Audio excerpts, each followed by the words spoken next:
Excuses, here I am. So,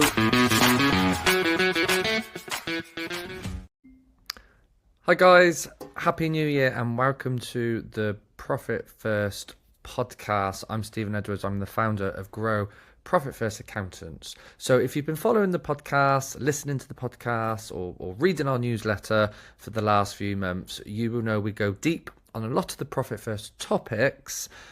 We've got lots of resources, we've got lots of guides, we're kind of there on the ground in the trenches, helping small business owners implement Profit First, get results, we give them the accountability, we understand what the challenges are, but we understand what you need to do to be successful with Profit First, but we are also more holistic. We believe there's three main ways that your accountant can actually help you build a sustainable and profitable business, and Profit First is one of the pillars. The two other pillars, the first one is actually strong finance foundations, putting the foundations in place so you've got up-to-date information, the numbers make sense, there's no uncertainty and there's no surprises when it comes to your finances. Number two is all about the profit improvement, that's where Profit First comes in. And number three is proactive tax planning or wealth maximization. So we do take a holistic approach. Ultimately, we want to help you build a more profitable, sustainable and enjoyable business. And because of the time of year, we're into January, I still think in many ways we're in planning mode because we're coming to the end of January. We're in week 3 in 2026. If you haven't already, it's not too late to get your plan sorted for the year. And I'm going to give you a really simple system to create a business plan, because business plans get a bad reputation. A lot of people overcomplicate it. A lot of people think they need to always spend 2 days. And full disclaimer, we did actually spend 2 days, and I'll explain why in a second. But you don't need to spend days, weeks, hours and hours creating your business plan. It can be quite simple. And I believe this is the most powerful resource and framework to create your business plan you've probably ever come across. And this is from experience, and I've took the best of the tools, the resources, my own learnings and what other people do to create a business plan process that's tailored for smaller businesses, typically under £1 million. The beauty in terms of revenue, the beauty with this is if you're more than £1 million, you can still use the same framework. That's where the 2-day planning comes into play, if you've got a bigger team and it's not just you. So let's dive into it. So essentially, this business plan is all about asking and then answering 8 questions. So if you're a client of ours, and if you have monthly meetings with Richard, who's the senior Profit First accountant in our team, Richard would be more than happy to go through this with you, because there is something to be said in terms of using someone as a sounding board, having accountability. But you know, if you're new to planning, you by all means you can do this on your own, and you can get that first draft done. Something is better than nothing, because your plan doesn't need to be perfect. It's actually the exercise of planning that is where the value comes from. It's not the plan, it's planning itself. Because when you're planning, you're thinking, you're being more strategic, and you can adapt to situations. If you have no plan, then how do you even know if it worked or not? So it's the planning process that's the most important. So I'm going to go through the 8 questions you need to ask yourself, and then you can answer to have a plan for 2026. And by the way, if you want a copy of the resource we've got where you can literally fill in the boxes and it's all there on 2 pages, just drop me a message and I will send you a copy of the 8-question business plan. So question number one, and I do appreciate that some of you have never probably been thought about these questions before. You've never really, so it might be harder for some of you than others, because for some of you, this won't be your first rodeo with these questions. You've probably thought about it before. If you're completely new to it, that's fine. Just have a go at it. As a rough rule of thumb, I would say give yourself 2 hours, a 2-hour session, or maybe half a day with breaks to get version 1 done, because version 1 is better than version none. That's what we're looking for with this business plan. So question number 1 is, what are your core values? What are the core values in your business. So when we actually work with people one-to-one to help them create the business plans, we go a little bit deeper. There are methods, there are processes to understand what your core values are, but at a very high level, what are the standards in your business that are core to the way you are, who you are as an organization? Often it comes initially from the owner, the founder. Try and pick 3 values that, you've probably, if you've employed people before, what's made someone a good team member? What's made someone a bad team member? So look at the traits, look at the commonalities. What are the traits and the things you admire about the brilliant team members? They just get it. They understand, they get it, what it takes to be a team member for you. Or what your personal values if it's just you. If you haven't got a team, what your personal values. So have a think about, and I'll share what ours are. And ours have changed over time. We used to have 5 or 6. And you can have more than 3 values, but there should probably only be 3 core values, really main ones. And pro tip, use an acronym. So our acronym is CAN, K-A-N. So you have a can-do attitude if you show our core values. The K stands for Kaizen, continuous improvement. The A stands for above the line thinking, taking ownership and accountability and responsibility. And the N stands for no eels. If you're familiar with Winnie the Pooh, eels, very doom and gloom. He's negative, he's boring, he's a drainer, he drains the energy. So we don't want eels in our business. We don't want toxic positivity, but we don't want people draining our energy. So that's our core values. Question number 2 is and by the way, you could probably spend 4 hours doing a core value workshop, but we're looking at a high level plan. We're looking for version 1. We're looking for the 80-20 principle just to get something to get you focused for 2026. Number 2 is your core focus. What is your core purpose, cause, and passion? What is your core focus in terms of who do you want to work with? What's your core business offering? Because businesses get complex and sometimes we take on too many things. So what is the core focus? Who are your core customers? What's your core mission? What's your core purpose? What can you be the best in the world at? Because, I see these restaurants where there's a restaurant near our old office that said it was always struggling trying to be successful. And then it rebranded and it was pizza, pasta, sandwiches, etc.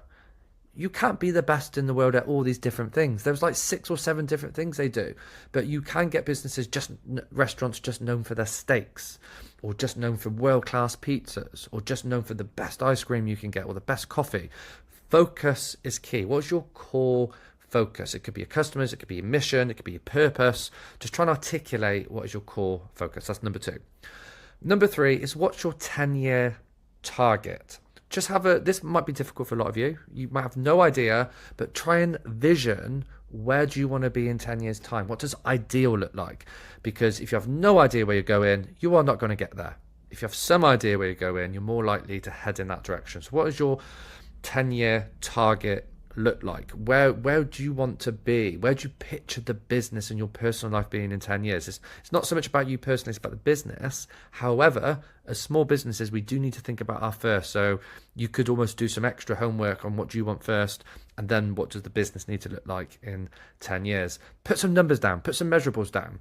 Is it £1 million in revenue? Is it 100k in revenue? Is it £10 million in revenue? You make something that's kind of measurable so that if you were to fast forward in 10 years time, you have an idea whether you hit it or not. Doesn't need to be perfect. If 10 years is too far ahead, try 5 years. Okay, but 10 years is often a good thing for the bigger picture. Don't limit what's possible. So that's question number 3. Number 4 is your marketing strategy. Most businesses get stuck on playing the price game, trying to compete on price. If you have no marketing strategy, you will be stuck competing on price. You need to be different. You need to be unique. What are your 3 uniques? What make you unique in your industry, in your business, or you as a person in your experience? What's the 3 uniques about your business? This is key to your marketing strategy. Also, what's your proven process? Why work with you? How do you do things? Do you, for example, you might have a 3-step process, but you've never thought about it that way.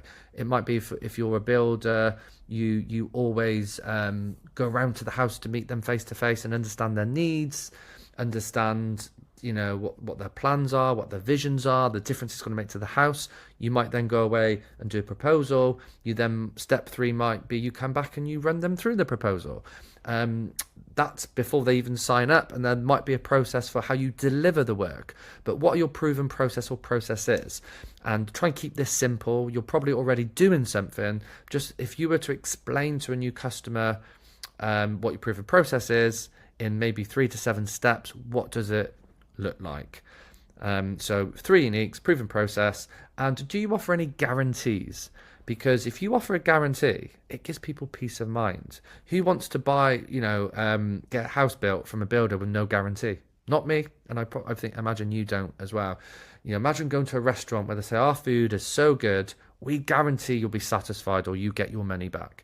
Obviously, people can manipulate these things, but in our experience, most people don't take advantage of guarantees, but just offering one gives your customers peace of mind. So that's forms your marketing strategy. So that was number 4. So core values, core focus, 10-year target, marketing strategy. Question number 5 is your 3-year picture. We're bringing it closer to home. Write the date in 3 years' time. What's your revenue? What do you want your profit to be? And just a few measurables. How will you know you get there? Is it a new office? Is it a certain amount of people in your team? Is it a certain amount of customers? Is it something tangible? Just try and articulate what does the 3-year picture look like for you in 3 years. Can you see what we're doing? We're trying to create a vision. We're trying to give you an idea where you're heading. Because if we don't do this, how on earth can you plan your week or your month? If you don't know where you're going, you can't. You're working backwards. If you're just showing up at work with no vision, it's virtually impossible to be successful. So what I'm talking about is the vision. So number 5 is the 3-year picture. Now what we can do is we can make it a bit more tangible. We can talk about the next 12 months. We can bring it to earth. So we've talked about the bigger picture, the vision. Now we can talk about your 1-year plan. We've done the 10-year bigger vision target. We've done the 3-year picture. Now we've got the 1-year plan. What are the goals for the year? What are the big things? 1 to 7 things that need to happen to make it a successful year, in addition to your target for your revenue and a target for your profit. What are the 1 to 7 goals? What needs to happen for you to get closer? Bear in mind where you want to go in 3 years, where you want to go in 10 years. What are the bigger picture goals? There's no point. I speak to people that have an amazing to-do list with apps, AI, all these different things. There's lots of people using AI nowadays, and they're like, oh, I ask AI to plan my week. But I can tell you, it's not going to plan a week that suits your circumstances and your life if it doesn't know what your vision is, or if you don't know what your vision is. So that's why we need to do the 10-year, 3-year picture first, and then we can bring it down to earth. What's important, what needs to happen by the end of the year, and then we can work backwards and think about what goals have you achieved. But definitely put down a revenue figure, definitely put down a profit figure, because this is about accountability. This is about holding you accountable to that number. You want to push yourself, but you also want to be realistic. So that was number 6. Number 7 are, what are your rocks? What are your 90-day goals? What are your 90-day projects? So we've got the 1-year plan. We've got the maybe 1 to 7 goals that need to be achieved by the end of the year. What needs to happen in the next 3 months? And what we want you to do is plan each quarter as it comes along for the rest of the year. You know what the 1-year plan is. Break down what's the focus for the next 3 months. They are your rocks. They are your 90-day priorities. What are the rocks? Because if you take a jar, you've got sand, you've got pebbles, you've got big rocks. If you put all the sand and the pebbles in first, there's no room for the rocks. There's a great video on YouTube by Stephen Covey that explains this. There's no room for the big important things. If you put the rocks in first, everything else takes care of itself. So the rocks for your personal life are your health, your family, your friends, your well-being, all of these things, making sure you've got time for yourself. So what are the rocks for the next 90 days for your business? By the end of March 26, what are the rocks that need to happen to get you closer to that 1-year plan and ultimately that 3-year picture and that 10-year picture? Finally, that was actually number 7. Finally, what are the issues? Because you've probably got loads of obstacles, you've got constraints, you've got resource problems, you've got capacity problems. You've probably got all these kind of challenges. What are the big issues you need to focus on to get you to where you need to go? So an issue might be we haven't got enough team members, or we can't afford the right team members.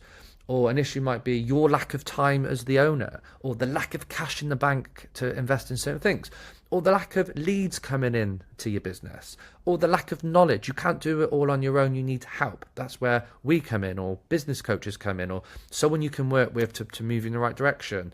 What are the key issues in your business? A lot of people understand the 80-20 Pareto principle when it comes to revenue generation and income, but they don't think about it when it comes to their obstacles.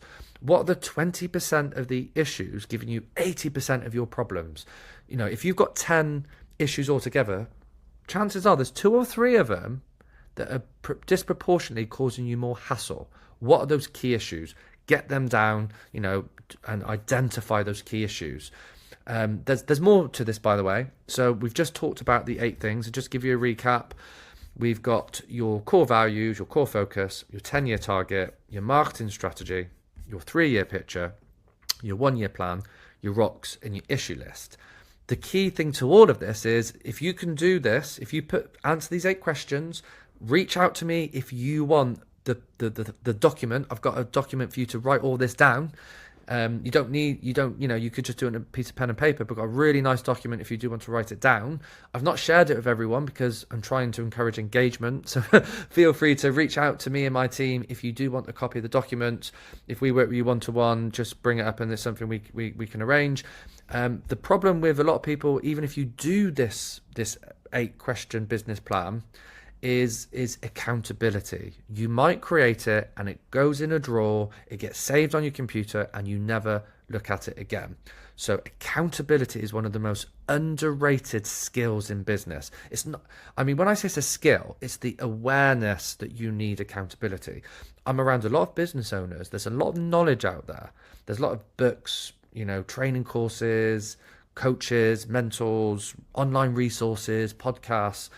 Most people don't need more knowledge. They need more accountability. And they need more focus, more discernment. So accountability is a key skill. So what I urge you is, yes, you can create this plan. That's step 1. How are you going to be held accountable to achieving this plan? So that's why we meet with a lot of our clients with Profit First every quarter. We hold them accountable.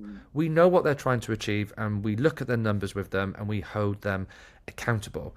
So this year we're actually introducing accountability coaching, and we're doing it in a way that is really affordable. It doesn't have to be one-to-one. If you want that one-to-one attention, which we do with a lot of people, we meet a lot of people every month because their businesses are probably turning over several £100,000. They've got ambitious plans to grow their business. We're kind of more like a finance director, and they need that one-to-one accountability. However, if you're a smaller business and you want more accountability, just carry on watching out for the podcast, reading the newsletter. We've got some exciting news. But ignoring what we do at Gro Profit First Accountants, in terms of what you need to do, answer those 8 questions, and you've got your business plan to get you going. And then think about how are you going to hold yourself accountable, or who is going to hold you accountable. Have a great week. Cheers, guys. Excuses. Here I am. So